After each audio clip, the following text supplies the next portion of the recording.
ನಾನು ಇಲ್ಲಿ ಸುಮಾರು ಎಲ್ಲೋ ಒಂದು ಜಾಗಕ್ಕೆ ಹೋದೆ. ಅವತ್ತು ಯಾವುದೋ ಒಂದು ಫಂಕ್ಷನ್ ಆರಾಧನೆ ಇತ್ತು. ಹೋದ್ರೇನಾಯ್ತು, ನಾನು ಅಲ್ಲೇ ಅವರು ಸುಮಾರು ಕೇಳಿದೆ, ನಾನು ಪೂಜೆಗೆ ಹೋಗ್ಬೇಕು ಬಿಡಿ ಅಂತ. ನಾನು ಬೈಕಲ್ಲಿ ತಗೊಂಡೋಗಿ ಬಿಡ್ರಿ ಅಂದೆ. ಯಾರು ಮನಸ್ಸು ಮಾಡಲಿಲ್ಲ. ಯಾರು ಮನಸ್ಸು ಮಾಡಿದ್ರು ಅಷ್ಟೊತ್ತಿನ ಒಂದು 8-8:15 ಒಂದು ಬಸ್ ಇತ್ತು. ಎಲ್ಲಿಗೆ? ಲ್ಯಾಂಡ್ ಫಸ್ಟಿಗೆ ಬಸ್ ಇತ್ತು. ಆವಾಗ ಆ ಬಸ್ಸಿಗೆ ಬಂದು ಒಬ್ಬ ಅಂದ್ರೆ ಒಬ್ಬನೇ ಲ್ಯಾಂಡ್ ಫಸ್ಟಿಗೆ ಬಸ್ಸಿಗೆ ಬಂದು 8:30-9 ಗಂಟೆ ಅಲ್ಲಿಂದ ನಡ್ಕೊಂಬಂದು 10 ಗಂಟೆಯಲ್ಲಿ ಪೂಜೆ ಮಾಡಿದ್ದೇನೆ. ಡೆಡಿಕೇಶನ್ ಇದು ದೈವ ಇದು ಯಾವ ತರ ಬದ್ಧತೆ ಇತ್ತು. ಇವತ್ತು 10 ಗಂಟೆಯಲ್ಲಿ ಬಂದು ಪೂಜೆ ಮಾಡಿದ್ದೇನೆ. ಅವರು ಬಿಡದ ಹೋಗ್ಬಿಟ್ರು ನನ್ನ.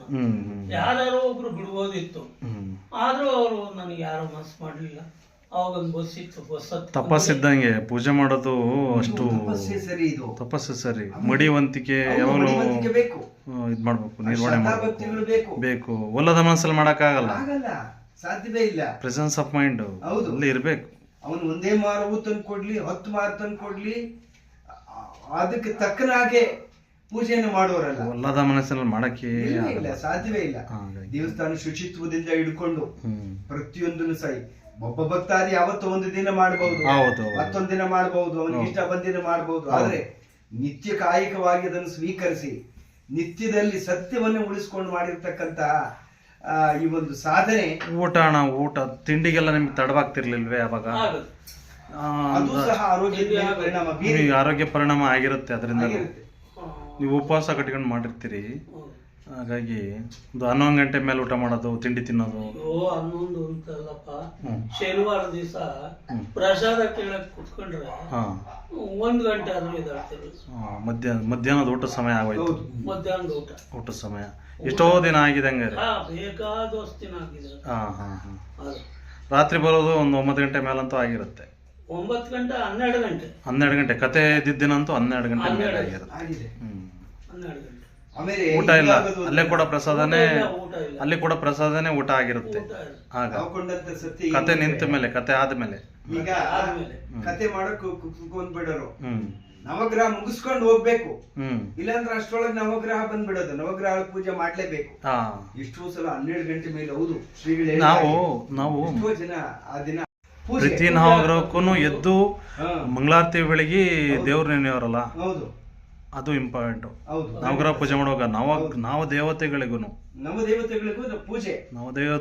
ಮಂಗಳಾರತಿ ಒಂದ್ಸಲ ಮೂರ್ತಿಗೆ, ಶ್ರೀ ಶನೇಶ್ವರ ಸ್ವಾಮಿ ಮಧ್ಯದಲ್ಲಿ ಪೂಜೆಗಳು, ಸ್ವಾಮಿ ಪ್ರತ್ಯಕ್ಷವಾಗಿ ಪೂಜೆ, ಅವರಿಗೆ ಘೋರವಾದ ಕಷ್ಟ ಬಂದಾಗ ಪೂಜೆ ಈ ತರದವನ್ನೆಲ್ಲವೊಂದು ಸಹ ಮೈ ಮೇಲೆ ಮಾಡುವರಲ್ಲ. ದೇವರು ಆಹ್ವಾನ ಆಗೋದು. ದೇವರು ಆಹ್ವಾನ ಆದಂತ ಸಂದರ್ಭದಲ್ಲೂ ಅವ್ರಿಗೆ ಏನ್ ಕೊಡ್ಬೇಕು, ಏನ್ ಮಾಡ್ಬೇಕು, ಹೌದು ಗಮನವಹಿಸ್ತಿದ್ದಾರೆ ಇವರು, ಮುಂದೆ ಇರೋರು ವೇದಿಕೆ ಮುಂಭಾಗದಲ್ಲಿ. ಆಮೇಲೆ ಪ್ರತಿ ಅಮಾವಾಸ್ಯೆ ಪೌರ್ಣಮಿಯಲ್ಲಿ ಮತ್ತೆ ಇತರ ದಿನಗಳಲ್ಲಿ ಅಭಿಷೇಕ ನಡೆಯಿತು ಸ್ವಾಮಿಗೆ.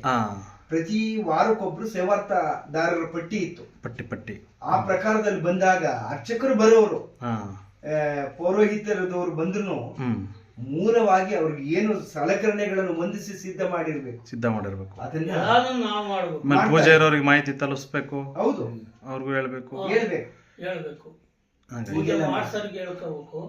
ಅಲ್ಲಿ ತಂದು ಕೊಟ್ಟ ಮೇಲೆ ಯಾರು ಮುಟ್ಟಂಗಿಲ್ಲ. ಹೌದು, ಯಾರು ಮುಗ್ತಿಲ್ಲ. ನಮ್ಮ ಒಳಗೆ ನಮ್ಮ ಇದಕ್ ಬಂತು ಅಂದ್ರೆ ಮುಗೀತು. ಎಲ್ಲ ಏನ್ ಕೆಲ್ಸ ಇದ್ರು ನಮ್ದೆ. ಆಮೇಲೆ ಜೋಯಿಸರಿಗೂ ಕೂಡ ಅವ್ರಿಗೆ ಕೂತಿದ್ರೆ ನಾನೆಲ್ಲ ಅವರಿಗೆ ತಂದು ಕೊಡ್ಬೇಕು. ಅವ್ರ ಬಳಿಗೆ ಎಲ್ಲಾನು ಕೊಡಬೇಕು. ಆಮೇಲೆ ಪ್ರಸಾದ ನಾನು ಇಲ್ಲಿವರೆಗೂ ಮನೆಯಿಂದ ಮಾಡ್ಕೊಂಡು ಹೋಗಿಲ್ಲ.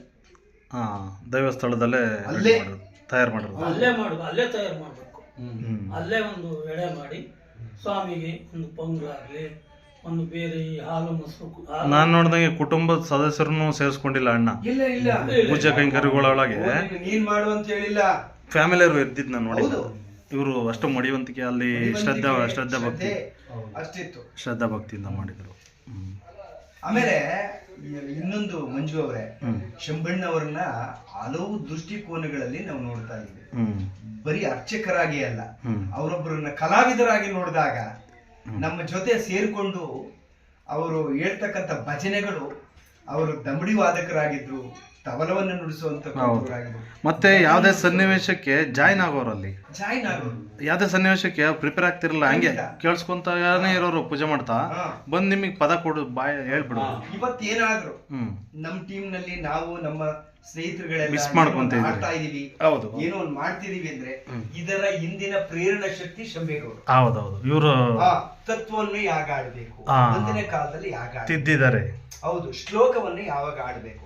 ಇವತ್ತು ಸಹ ರಾಜ ರಾಕ್ಷಸರು ಪಂಚಮ್ ಅಂತಕ್ಕಂತ ಒಂದು ರಾಜ ವಿಕ್ರಮದ ಶ್ಲೋಕವನ್ನ ಇವತ್ತು ಶಂಬೇಗೌಡರು ಹೇಳಿದ ಹಾಗೆ ನಮ್ಗೆ ಇವತ್ತು ಹೇಳಕ್ ಬರಲ್ಲ, ಮಾಡಿದ್ರು ಅದ್ಭುತವಾಗಿರ್ತಕ್ಕಂಥ. ಅದು ಅಲ್ಲದೆ ಶ್ರೀಯುತರು ನಾರದನ ಪಾತ್ರವನ್ನು ಮಾಡಿದ್ದರಂತೆ. ಇಲ್ಲ ಸತ್ಯಮಹಂದಾತ ಅಥವಾ ಲಕ್ಷ್ಮೀ ಶನಿದೇವರ ವಾಗ್ವಾದ ಅಂತಕ್ಕಂಥ ನಾಟಕದಲ್ಲಿ ದೊಡ್ಡ ಒಂದು ಪಾತ್ರ ನಾರದನ ಪಾತ್ರ. ಅಣ್ಣಾರಿಗೆ ಯಾವ್ದಾರು ನೆನಪಿದ್ರೆ ಒಂದು ಹೇಳ್ಬೋದಣ್ಣ? ಹೇಳ್ಬಹುದು. ಅದು ಪಾತ್ರ ಕುರಿತಾಗಿ ಏನಾದ್ರು ಒಂದು ನೆನಪಿದ್ರೆ. ಮಾಂದಾತ ಕಥೆಯಲ್ಲಿ ಫಸ್ಟ್ ಸ್ಟಾರ್ಟಿಂಗಿಗೆ ನಟಿ ಸುಸುಧಾರಿ, ಅದನ್ನ ಬಿಟ್ರೆ ನಾರ್ದ ಸ್ಟಾರ್ಟಿಂಗ್. ಆ ನಾರ್ದನ ಪಾತ್ರದಲ್ಲಿ ಒಬ್ಬ ಯೌವನಾಸ ದೊರೆ ಅಂತ ಇರ್ತಾನೆ. ಆ ಯೌವನಾಸ ದೊರೆಯನ್ನ ದೊರೆಯಿಂದ ಅವನಿಗೆ ಮಕ್ಕಳ ಫಲ ಸಿಗುತ್ತೆ. ಯಾರಿಗೆ? ಯೌವನೇಶ್ವರನಿಗೆ. ಅವನಿಗೆ ಅವನ ಮಾಂಧಾತ ಹುಡ್ತಾನೆ ದೊರೆಗೆ. ಮಾಂಧಾತ ಯಾವ ರೀತಿ ಹುಡ್ತಾನೆ? ಅವನು ಋಷಿ ಬಂದು ಅವನ ಬಲ ಹೊಟ್ಟೆಯನ್ನು ಸೀಳಿ ಮಗು ಅವನೇ ಮಾಂಧಾತ. ಅದರಲ್ಲಿ ಚಕ್ರವರ್ತಿ ಅಂತ ಶ್ರೀಗಳ ಪಾತ್ರ ನಾರದನ್ ಪಾತ್ರ. ಇದು ಆ ನಾಟಕದಲ್ಲಿ ನಾರದಂದು ಮೇಜರ್ ರೋಲ್. ಅದನ್ನ ನಿಭಾಯಿಸಿರ್ತಕ್ಕಂತ ವ್ಯಕ್ತಿ ನಮ್ಮ ಶಂಬೇಗೌಡರು. ಅದ್ಭುತವಾದಂತ ಕಂಠಸಿರಿ ಅವರಲ್ಲಿತ್ತು. ಯಾವ್ದಾದ್ರು ನಾರದನ್ ಜಯ ವಿಠಲ ನಿನ್ನ ನಾಮವು ಶಾಂತಿಧಾಮವು ಸೌಖ್ಯಕಾರ ಜಯತು ಜಯ ವಿಠಲ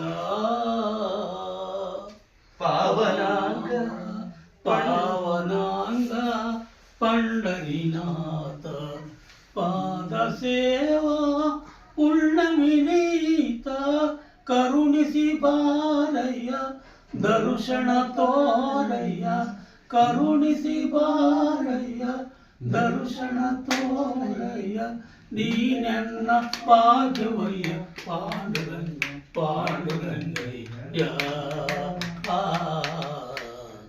ಜಯತು ಜಯ ವಿಠಲ